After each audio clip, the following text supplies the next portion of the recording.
नमस्कार दर्शकों। आज हम आपको लेकर चल रहे हैं ब्रह्मा पुराण के एक दिव्य अध्याय की ओर।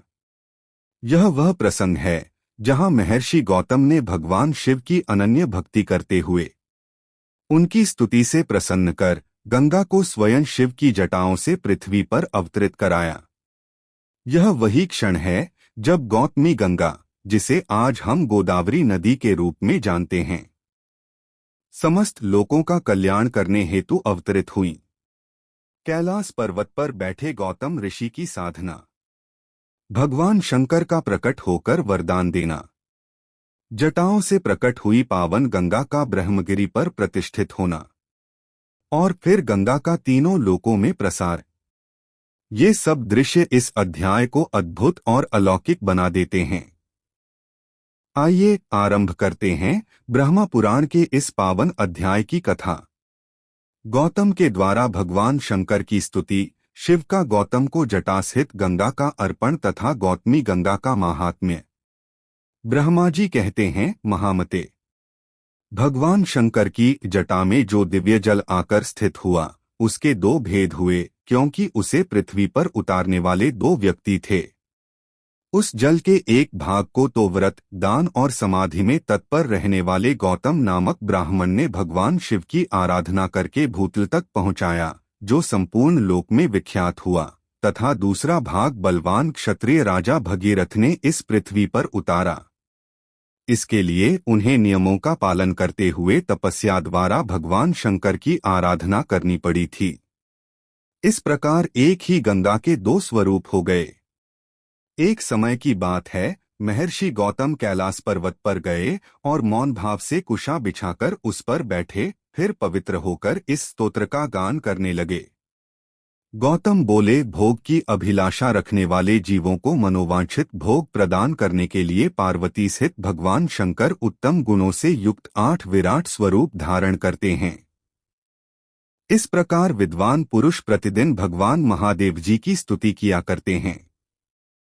महेश्वर का जो पृथ्वीमय शरीर है, वह अपने विषयों द्वारा सुख पहुंचाने, समस्त चराचर जगत का भरण पोषण करने, उसकी संपत्ति बढ़ाने तथा सबका अभ्युदय करने के लिए है।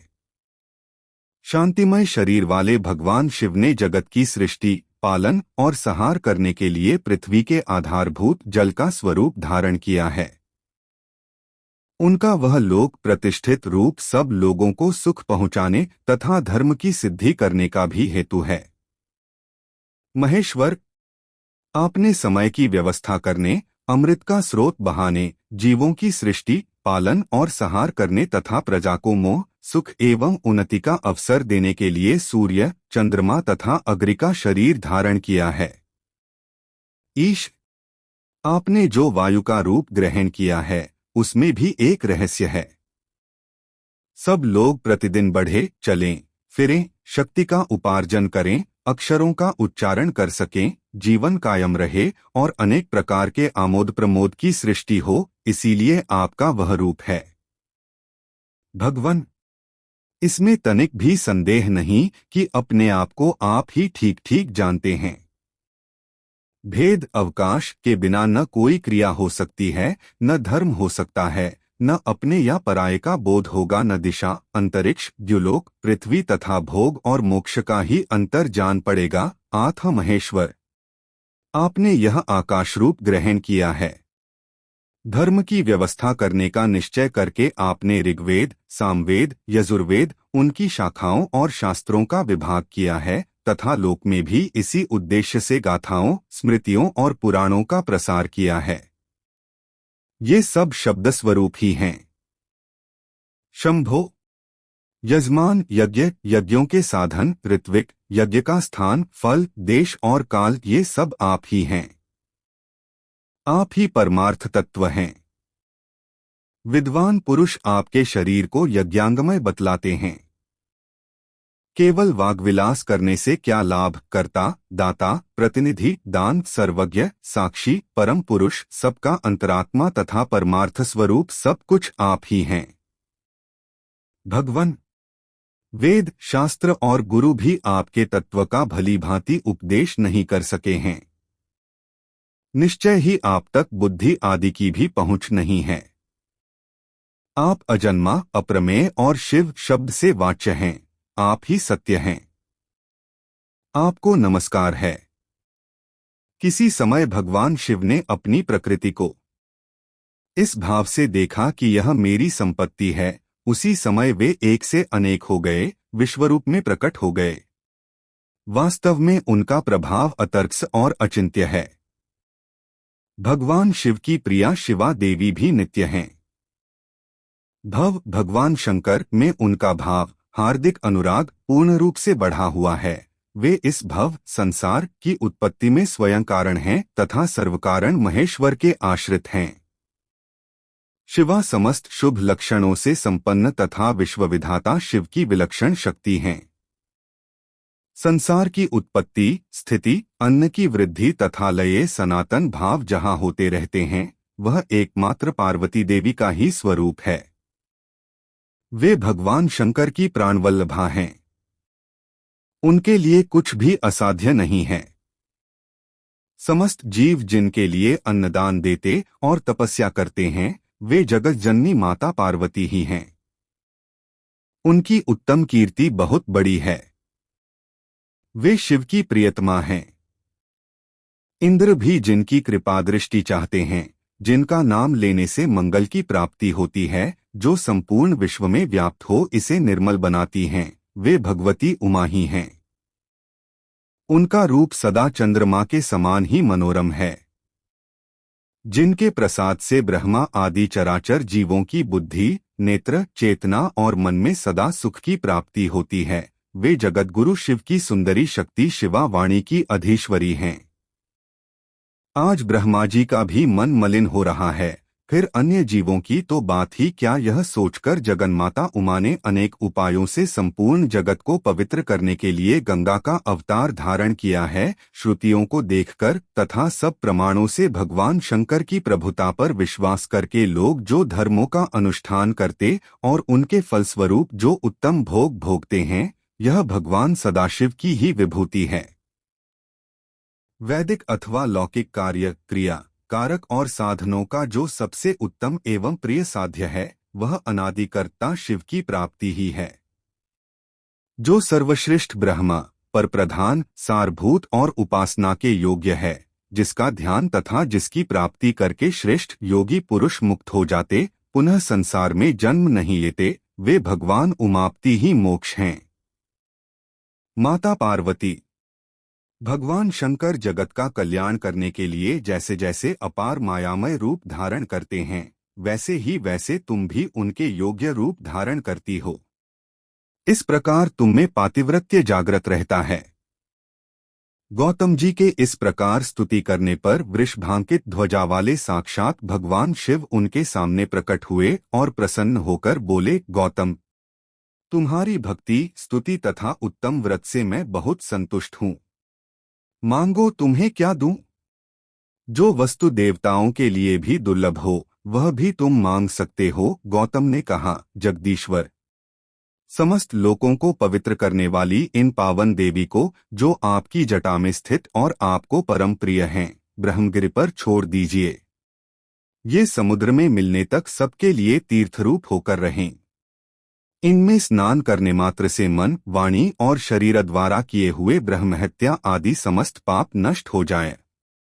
चंद्रग्रहण, सूर्यग्रहण, अयनारंभ, विषुवयोग, संक्रांति तथा वैधृति योग आने पर अन्य पुण्य तीर्थों में स्नान करने से जो फल मिलता है, वह इनके स्मरण मात्र से ही प्राप्त हो जाए। ये समुद्र में पहुँचने तक जहाँ जहाँ जाए, वहाँ वहाँ आप अवश्य रहें। यह श्रेष्ठ वर मुझे प्राप्त हो तथा इनके तट से 1 योजन से लेकर 10 योजन तक की दूरी के भीतर आए हुए महापात की मनुष्य भी यदि स्नान किए बिना ही मृत्यु को प्राप्त हो जाए तो वे भी मुक्ति के भागी हों।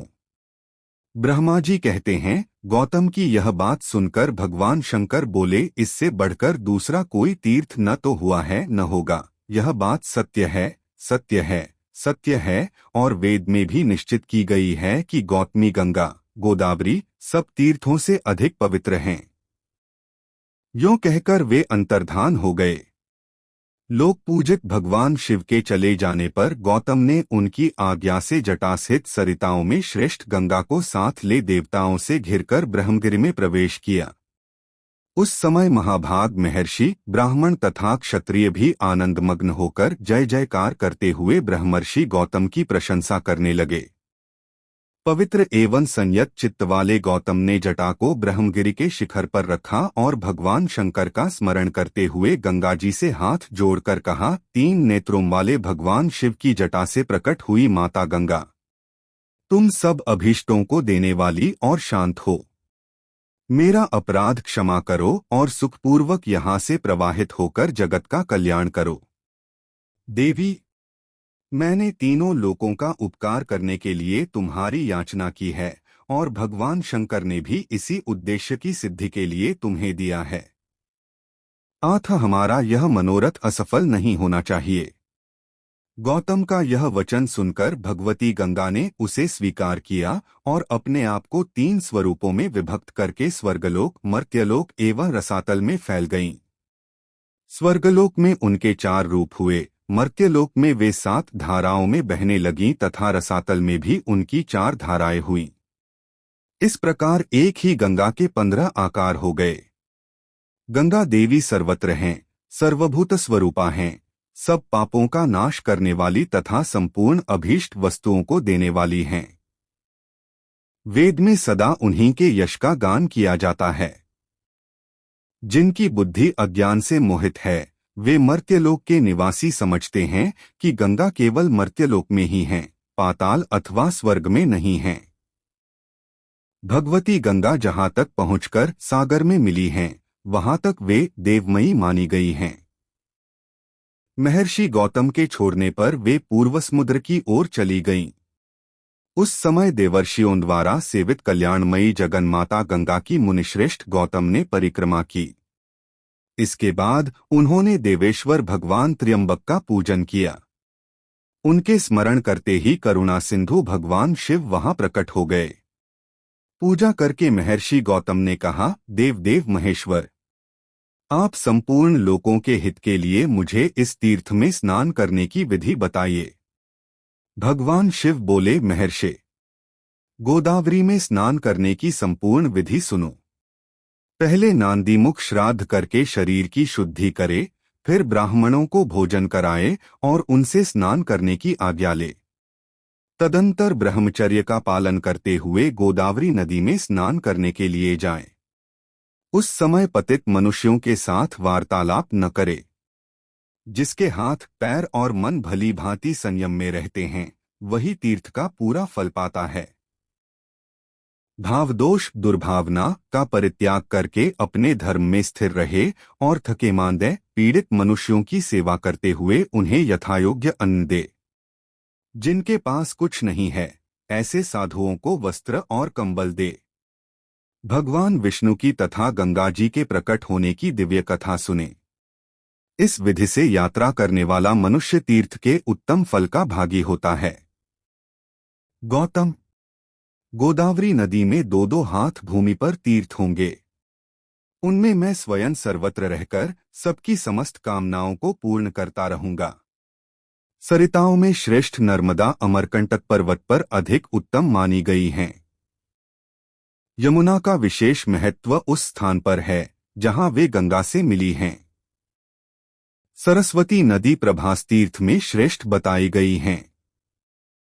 तृष्णा, भीमरथी और तुंगभद्रा, इन 3 नदियों का जहां समागम हुआ है, वह तीर्थ मनुष्यों को मुक्ति देने वाला है। इसी प्रकार पयोष्णी नदी भी जहां तप्ती, ताप्ती में मिली हैं, वह तीर्थ मोक्षदायक है। परंतु ये गौतमी गंगा मेरी आज्ञा से सर्वत्र सर्वदा और सब मनुष्यों को स्नान करने पर मोक्ष प्रदान करेंगी। कोई तीर्थ किसी विशेष समय में देवता का शुभागमन होने पर अधिक पुण्यमय माना जाता है, किंतु गोदावरी नदी सदा ही सबके लिए तीर्थ है। मुनिश्रेष्ठ, 200 योजन के भीतर गोदावरी नदी में 3.5 करोड़ तीर्थ होंगे। ये गंगा निम्नांकित नामों से प्रसिद्ध होंगी: माहेश्वरी गंगा, गौतमी, वैष्णवी, गोदावरी, नंदा, सुनंदा, कामदायिनी, ब्रह्मतेजः समानीता तथा सर्वपाप प्रणाशिनी। गोदावरी मुझे सदा ही प्रिय हैं। ये स्मरण मात्र से पाप राशि का विनाश करने वाली हैं। पांचों भूतों में जल श्रेष्ठ है। जल में भी जो तीर्थ का जल है वह सर्वश्रेष्ठ माना गया है। तीर्थ जल में भी भागीरथी गंगा श्रेष्ठ हैं और उनसे भी गौतमी गंगा उत्कृष्ट मानी गई हैं, क्योंकि वे भगवान शंकर की जटा के साथ लाई गई थीं। आथ इनसे बढ़कर कल्याणकारी तीर्थ दूसरा कोई नहीं है। मुने, स्वर्ग, पृथ्वी और पाताल में भी गंगा सब मनोरथों को पूर्ण करने वाली हैं। ब्रह्मा जी कहते हैं, नारद, इस प्रकार साक्षात भगवान शंकर ने संतुष्ट होकर महात्मा गौतम को गोदावरी का जो महात्म्य बतलाया था वही मैंने तुमको सुनाया है।